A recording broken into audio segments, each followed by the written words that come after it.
Hello welcome to Naveen STC blog. हामी दुईजना दीपक गुरुङ भाइ र म हामी मास्तिर निशानेसम्मको ब्लगमा छौँ। अहिले यो चाहिँ 0 पोइन्ट धरानको माथि 0 पोइन्ट पुस्टेमा हामी छौँ। अब हामी माथिसम्म जाँदैछौँ। ब्लगमा यहाँलाई स्वागत छ। Subscribe my channel Naveen STC blog.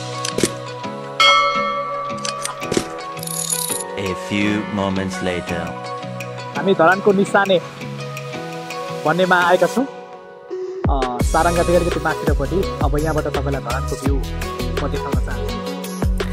यो भ्यू पोइन्ट निकै नै फेमस भएको कारणले गर्दा धरान लगायत इटरी लगायत पूर्वका ठाउँहरूबाट साथै इन्डियाको बिहारबाट र इन्डियाको वेस्ट बङ्गालबाट पनि मान्छेहरू भ्यूहरू हेर्न आउने गर्दछन्। यहाँको वेदर एकदम कुल अनि एकदम शान्त र राम्रो छ।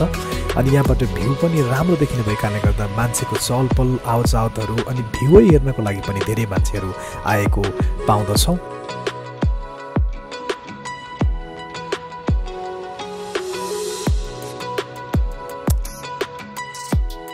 त्यस्तै राम्रो अनि यहाँको भ्यूहरू देख्न सकिन्छ। र धरान चाहिँ निशाने भ्यू पोइन्टबाट सारङ्गादेखि अलिकति माथिपट्टि निशाने भ्यू पोइन्टबाट यसरी धरान देख्न सकिन्छ। यता चाहिँ धनकुटा जाने बाटो, त्यसलाई चाहिँ भ्यूहरू देख्न सकिन्छ।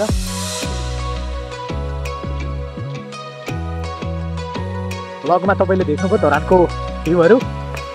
हामी दुईजना आज त्यस्तो चिसो ठाउँमा जाउँ अनि यसो गफ गरौँ, रमाइलो गरौँ भनेर हेर्न आएको। ब्लगलाई सब्सक्राइब गरिदिनु होला, कमेन्ट गरिदिनु होला। तपाईँलाई के मन पऱ्यो, के तपाईँको केही त्यस्तो जिज्ञासाहरू छ भने राम्रो नराम्रो जे पनि हुनसक्छ, तपाईँले गरिदिनु होला अनि सब्सक्राइब पनि गरिदिनु होला। अनि यसरी नै नेक्स्ट ब्लगमा हामी विभिन्न ठाउँबाट विभिन्न क्षेत्रबाट तपाईँहरूलाई यसरी ट्राभलको बारेमा, लाइफस्टाइलको बारेमा, भिडियोहरूको बारेमा, ठाउँको लोकेसनको बारेमा जानकारी दिनेछौँ। नेक्स्ट ब्लगमा हामी भेट्नेछौँ। धन्यवाद।